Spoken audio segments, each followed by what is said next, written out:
He said, "Yes, the wrong person." I did get it right. It was the right person. Right. And she saved me, and thank God she said yes. But it was that, right? So I go through this experience, and I realize the reason why I asked that person is because that's authentic. And so I go through this process, and I come out the backside, and I realize all of a sudden that I didn't have to be successful to feel good about myself. That I was just okay. I'm fine. Just being alive. And I didn't have to prove anybody to be okay. What that was is that I had used my poor self-image as a means of driving my career success. Now I look up and I go, I'm okay. And then I go, oh, I'm screwed. I don't know why I would get up in the morning. Why do I need to do anything? It was a struggle for me. And I finally realized that I'd been going through life. I'd grown up in a religious family, but I had been going through life thinking of myself as a physical being having a minor spiritual experience. And I came out of the backside of this episode in my life and making a firm decision that I'm a spiritual being having a minor physical experience. And I realized that the way that if I view myself as spiritual first, not physical, I realized that the opportunity of being human is to use my physical experience to improve my spirituality. And the question is, how do you do that? And I realized that when you succeed physically, you spike the ball, you dunk it, you do an end zone dance, right? You pose for a picture, you get the award, all that sort of thing. And when you fail, you go, uh-oh, what happened? So real growth doesn't come from success, it comes from failure. I'd always had this mantra in my head, just a thought that we succeed our way to success. And in that moment I realized that you fail your way to success. And I remember when that dawned on me, and I actually wrote it on the grease board in my office, we fail our way to success. And I realized that if I'm going to grow spiritually, what I really need to do is go out and open up my physical world to the possibilities. And when I fail, that's exactly what I should do. And then the only trick there is just get up and keep going. Yeah. Learn from it. Yeah. That's exactly right. Yeah. And that kind of way, it's very freeing when you don't fear failure. When you realize that failure is your friend. It's okay to fail. Just get up. If you don't get up, well, you're cooked. But if you get up, failure will be your friend because it'll teach you the mistakes you made, and it allows you to reinvent yourself and have new experiences and keep growing.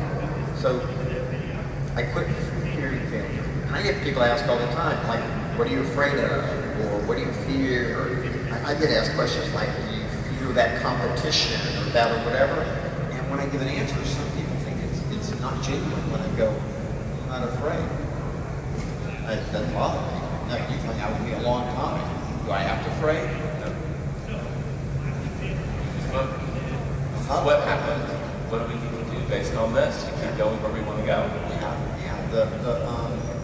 In life, I understand. And I just gotta say, like the failures I've witnessed, right? The stuff that has come down on a daily basis, your ability to move quickly through whatever 5 stages of grief happened in your brain and get to the productive, okay, this happened, what are we gonna do about it?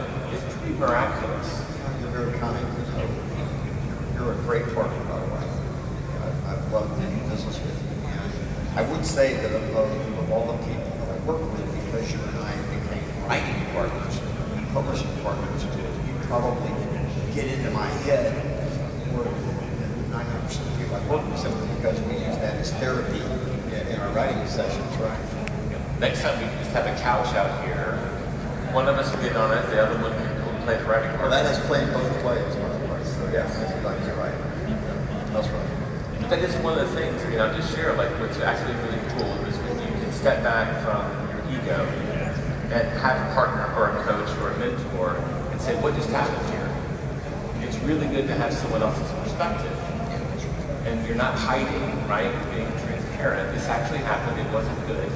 I screwed up. And then you can get really great perspective on how you do it better the next time.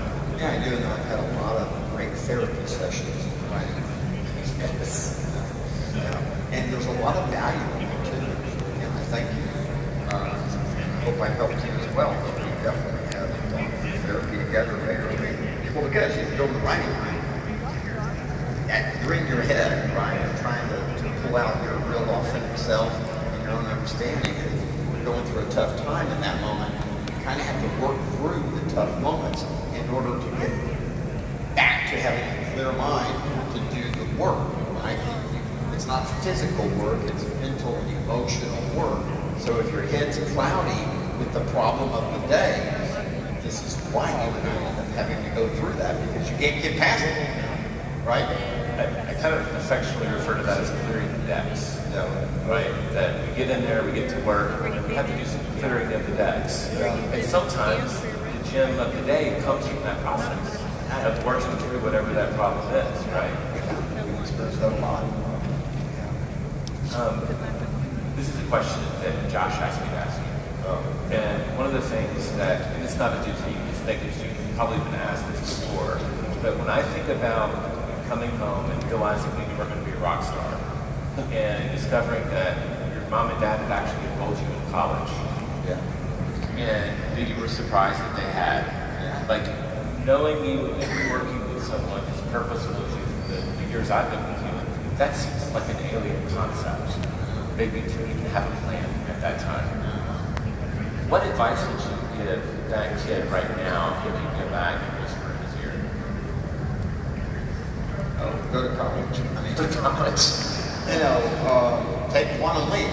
You know, I grew up in a, which is probably why that course came alive and came into being, is because I was never exposed to growing. I had very loving parents. I loved my childhood, but I was never exposed to positive thinking. I was never exposed to ambition. I was never exposed to breaking out of your box. Both of my parents lived in boxes and they died in boxes. And never to actually break through any of that. And I was never exposed to right? So, I just didn't think about college. And my parents, they were both educators. Just never came on much. They really didn't. It was just not a topic. I had a sister in college, which is less than Jane. And I came home, and it's really fun because the band that we played last night, the gentleman that came up and played 2 songs with me was my bandmate. Oh, no way. Yeah, he lives in Dallas. So I called him up, and he came up and played 2 songs with us. That's why I went over and tried to knock him down while we were playing, because we're just good friends. But the guy doing the sound booth is the guy that crawled through the window the night that my buddy and I and our band were playing. He snuck in the country club, crawled through the window, and played bass that night. And just a sidebar, it's kind of fun. We lost contact with each other and never spoke. And then we actually met back up in Austin. We ended up in Austin. And we were sitting there chatting once, reconnecting.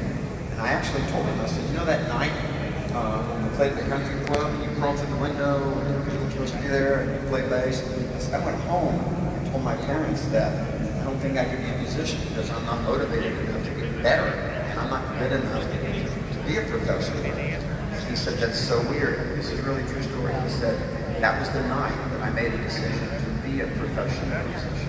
Isn't that crazy? Yeah, I never knew that. In that moment, we both had opposite experiences. He went on to be a major success in the Houston music scene and won a Grammy as producing an album. And I walked, set the guitar down that night and went to college. And you've done okay with that path. Oh. Well, as John says, and I really appreciate him saying this, I would say, one of the things I would say about my career is it's my sport. And he came up to me after he'd been in the business a while and he said, it's a sport, I love it. It's not just a profession, it's kind of who I am, right? Anytime I turn it on or off I have a deep passion for that, and I have no problem working harder or staying late if I needed to in order to get ahead, because it's the natural thing to do when you have a passion for something. So it's not, right, I'm naturally motivated to get better at this where I wasn't at music. Yeah, I noticed that pretty early on. Like, you'd get together and we'd talk about what movie you see. And we'd be talking about Spider-Man, and Gary's taking business lessons from a comedy movie. And I gave you that book, Ready Player One, and I said, what did you think of it? And you go, it's the best business book I've read in a long time.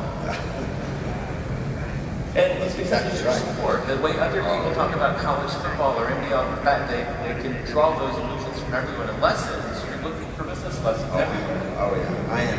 And you know this. I'm fascinated with sports as a life and business lesson, because the sports page is the most honest, if not the honest, page in the newspaper, right, or in the magazine, because the stats don't lie, right? The videotape from the game doesn't lie. Imagine what it'd be like to be an athlete, and everything you do is scrutinized, it's documented, it's measured, it's weighed, and it's reported.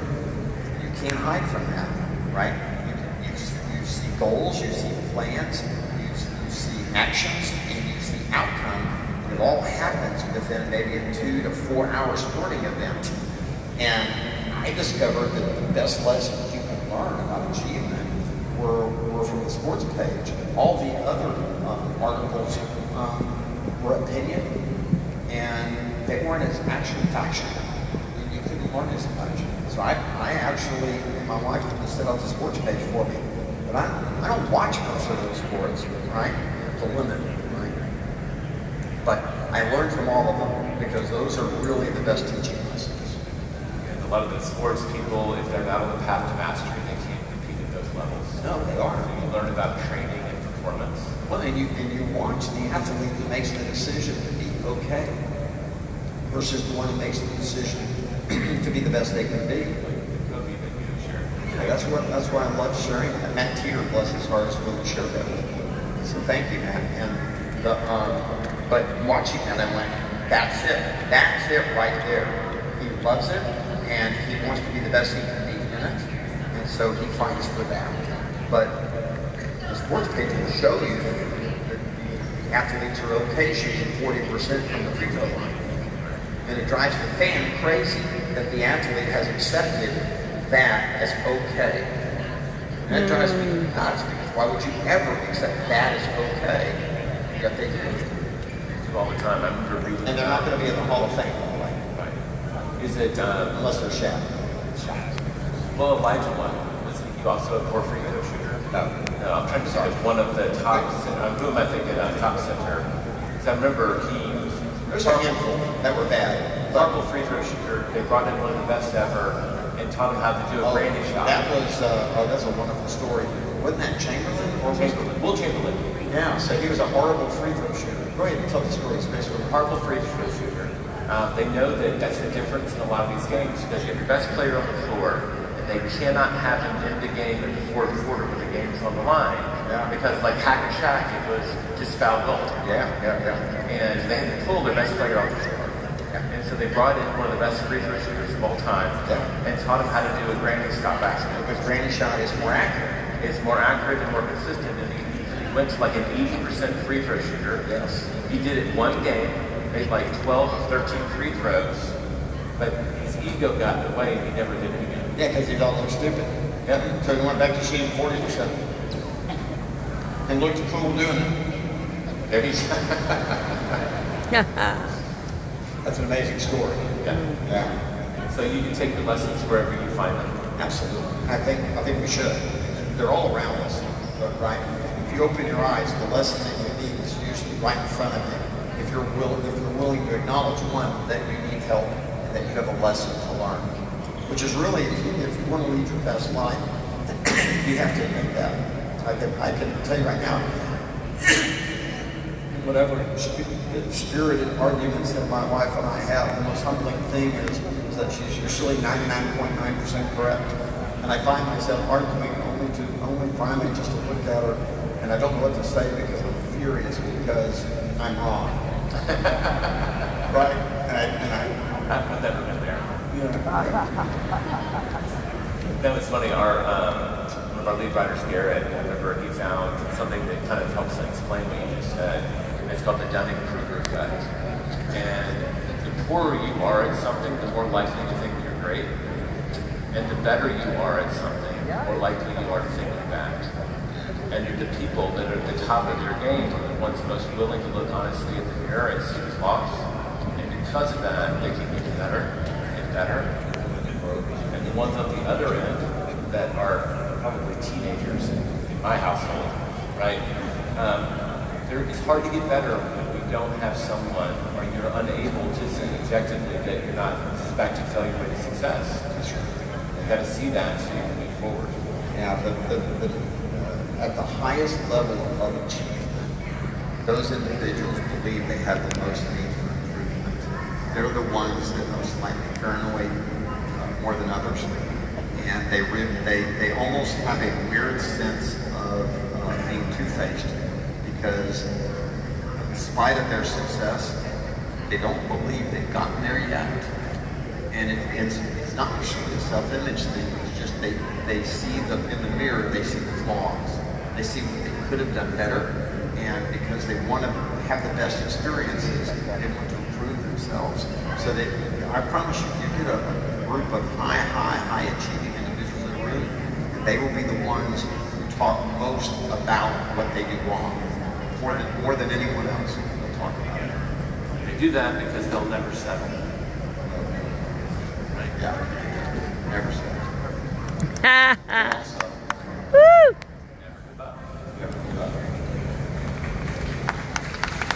Yes.